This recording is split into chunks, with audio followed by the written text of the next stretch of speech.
When I was around 11 years old, I went to a ropes course with my youth group. When I signed up, I thought it sounded really fun and like maybe I'd finally make some friends or at least go home with some good memories. What I didn't realize was that ropes courses are suspended pretty high in the air. And I, as someone who is terribly afraid of heights, was going to hate it. Here's what happened when I decided to try out the zip line. I climbed up the platform. The person working the course was there and they helped me get into the harness. And then as I turned and looked out, I realized I didn't think I could do it. I tried for a long time, probably at least 20 minutes, though it felt like 5 hours, to convince myself that I could. One of the boys in the youth group even offered to let me punch him in the face if I took the leap and went. It was a tempting offer, as we had kind of this rivalry going on. But still, I couldn't do it. I stood stuck on the platform, shaking and crying at one point. All I had to do was take one small step, one small leap off the platform. I knew I would be carried to safety. It wasn't a question of if I would make it, only of if I would do it. And instead, I was frozen, stuck in place. In the grand scheme of things, that might be one of the shortest stories I could offer about a time when I have felt embarrassed and small and scared and helpless. The reality is that life is beautiful and life is hard. And sometimes it's in a neutral zone somewhere in between, and we are going to experience all three. Our friends, our pastors, our parents, teachers, peers, teammates, bus drivers, cafeteria workers, no one is exempt from the full experience. And when life is hard, when we're stuck on the edge of the platform, too terrified to jump, but wishing we could, there is something worth paying attention to there. The risk, the fear, the desperation, the desire to have hope. I think we have to pay attention to these things even when we don't understand it, don't want to admit it, or just want to ignore it and play 9 square or basketball for 2 hours. So let's talk about it. There are times when we carry heavy things that have an expiration date. When the MCAPs or SATs are looming, when there's a big game coming up, when you break your leg and have to wear a cast all summer, any of these things can begin to wear you down. But at least you know there's an end in sight. They all end within a certain time frame. But then there are things that don't have an expiration date. When will splitting the holidays between mom and dad's houses feel less awkward?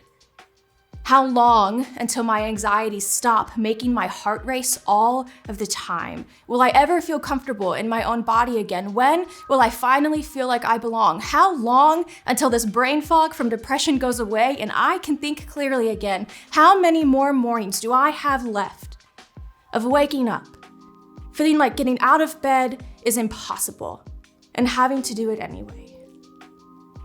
When will it stop feeling like too much to carry? When I'm stuck in any of these situations that feel impossible and heavy and eternal, I begin to wonder, am I okay if belief is all I have? The belief that this won't last forever, the belief that God will show up in this space, the belief that it makes God sad to know that this is my experience. Sometimes belief feels like being told to take a giant leap before you can see a net below that will catch you. Sometimes belief is about leaping and trusting that the net will appear. Taking the leap even when we're stuck and not sure if belief is enough. There's a story in the Gospel of Luke, which is one of the books in the Bible that talks about Jesus' life and ministry, and this story talks about a woman who had been stuck for a long time. Not stuck on the edge of a platform zipline, though how cool would it be if we had stories about Jesus soaring over the Sea of Galilee on a zipline? I mean, you know I'm not wrong. But she's stuck in a different way. When we meet her, and don't let me lose you here, she'd had her period for 12 years straight. Not the once-a-month cycle you've all learned about or experienced, but bleeding in this particular way every day for 12 years. And really, I don't want us to get lost in this. I know some of you are chuckling nervously and some of you aren't really sure how you want to react right now, but I've just got to say, while periods may be a fact of life, I think all of us ladies would agree that we would not enjoy this 12 years straight period thing. I mean, it would be inconvenient, to say the least. And for this woman in our story, it wasn't just inconvenient. For her, this meant she was labeled as unclean. An unclean person would be pushed to the margins in society. She wouldn't have been allowed in the temple, so she was cut off from her faith and faith community. She lost all of her money going from doctor to doctor, so she was cut off from life in the marketplace. She would have been seen as being responsible for her sickness. People would have said that she had behaved in such a way that meant she deserved it, so she was cut off from relationships. Maybe she even felt cut off from herself. As her body failed to heal, maybe it felt like she didn't recognize herself anymore. She was stuck, carrying a heavy situation with no expiration date in sight. I wonder what it would be like to be stuck in a difficult situation that kept us from being here, from being with each other in church. A situation that kept us from having any money for basics like school supplies or new cleats or socks or breakfast, because it was all spent trying to become unstuck. To keep reaching out for help in all of the places that we're supposed to and still not find any answers, to feel like a stranger in our own bodies when they don't do what they're supposed to do. For some of you, these aren't hypotheticals. You know what it's like to be stuck in these ways and others. Though I can't relate exactly to the woman in our story, and I haven't been on a zip line recently, I have been stuck. It hasn't been 12 years of bleeding, but it has been 7 years of just struggling. Mostly, if you'll let me be transparent with you, it's been struggling with God. Do I believe in God? Is God who I thought God was, or have I been wrong about how this whole faith thing works? When will I feel God's presence with me? What if I'm wrong? Am I allowed to wonder, to not have answers, and to claim belief even when I'm not always sure about any of it? Am I okay if belief is all I have? If I have no answers, no certainty, no magical remedy to become unstuck, if everything remains a little bit hard, is belief enough to sustain me day after day after day? I imagine the woman in our story wondered similar things. As Luke introduces her to us, he says that Jesus has come into her neighborhood, and this is what happens. He says, as Jesus went, the crowds were pressing against him, and a woman who had suffered a chronic flow of blood for 12 years and could not be healed by anyone came up behind him and touched the fringe of his cloak. I wonder if this was her last hope. I wonder if she had overheard the people of the crowd as they walked by saying, Jesus is here. Did you hear about all the miracles he's done? Do you think he'll do any here? Will he stop if I call out his name? And if, when she overheard, she decided to try one more time. This time doing something that made no sense, touching the end of a stranger's robe for help. She was willing to take the leap and find out what would happen. She was willing to bet that belief was enough. Now, if I'm honest, I kind of wish I could stop right here. Leave this woman's story unfinished, because the reality is that life is beautiful and life is hard and life is somewhere in between, and we are still living it. And if you're in the middle of life being really hard, I want you to know that that is okay. That there is value in every leap you take, even if the net has yet to appear. And I believe that it will appear at some point, in some way, Pretty often, the belief that God will catch me is all I have. Not the belief that I can say the right thing or find the exact answer, but belief that says, I don't have anything left to give here. I've tried all the ways that make sense and none of them work, and I'm tired. And I believe that this narrative of God working to heal the world matters. I believe that the life Jesus lived on earth matters. I believe that his conquering of the powers of death, the powers that pretend they get the final say, matters. And I can't explain any of it. But that belief is all I have, and I will leap. Am I okay if belief is all I have? I keep finding that the answer is yes. And so did the woman in our story. After taking leap after leap, hoping someone would finally help her, she approaches Jesus and reaches out to touch his robe, and Luke tells us immediately her bleeding stopped. Finally, the net has appeared. But the story isn't done. Luke goes on to say that Jesus said, "Who is the one who touched me?" And while they were all denying it, Peter, one of Jesus' disciples, said, "Master, the people are crowding and pressing in on you." But Jesus said, "Someone did touch me, for I was aware that power had left me." Jesus knows that this wasn't an accident, wasn't someone who lost their footing and bumped into him. He's so in tune with his power, with his ability to heal, with his connection to the Spirit, that he knows something significant has happened.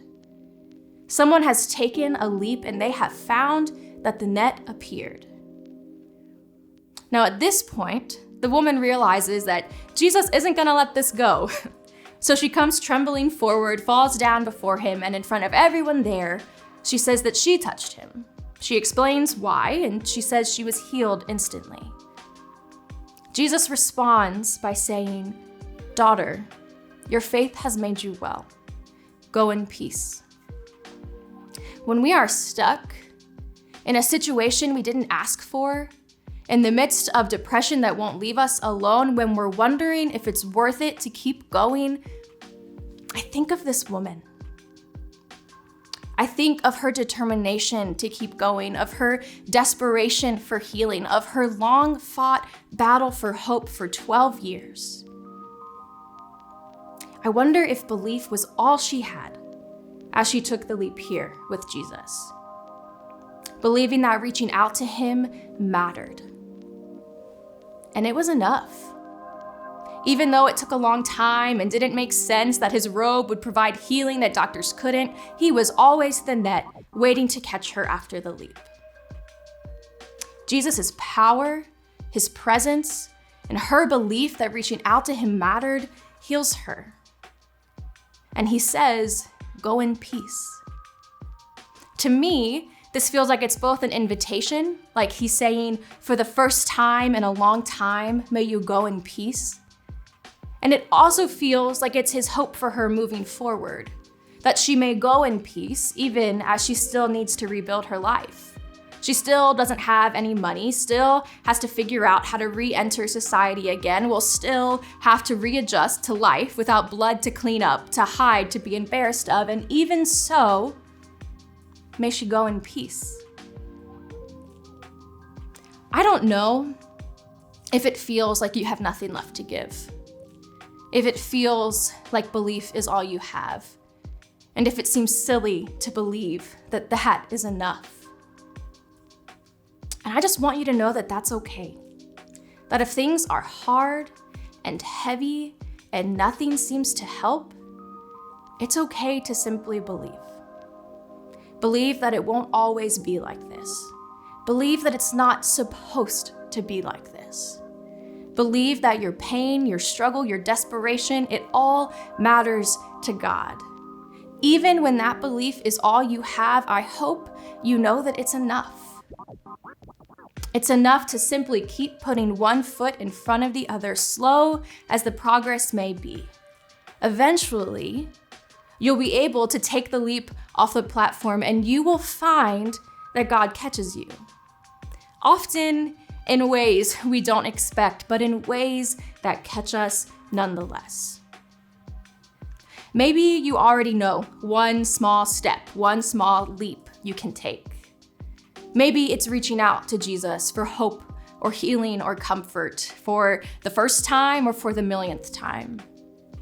Maybe you've been standing on the edge of that platform, waiting to be ready to ask for help for a little while. You know that you need it, that you need to tell your parents you're not okay, need to ask for professional help. And finally doing so is your leap. Or maybe there are people who have told you that they're worried about you, but in your desire to take care of everything by yourself, you ignore them and pretend you're fine. Maybe taking the leap means you stop pretending. Maybe the leap is deleting whatever app it is on your phone that keeps you stuck in loneliness, stuck in unhealthy patterns, stuck in comparison mode, whatever keeps you stuck. Maybe you just delete it and see what happens. Maybe we simply start by asking, am I okay if belief is all I have? Dealing honestly with the answer and taking one small step anyway.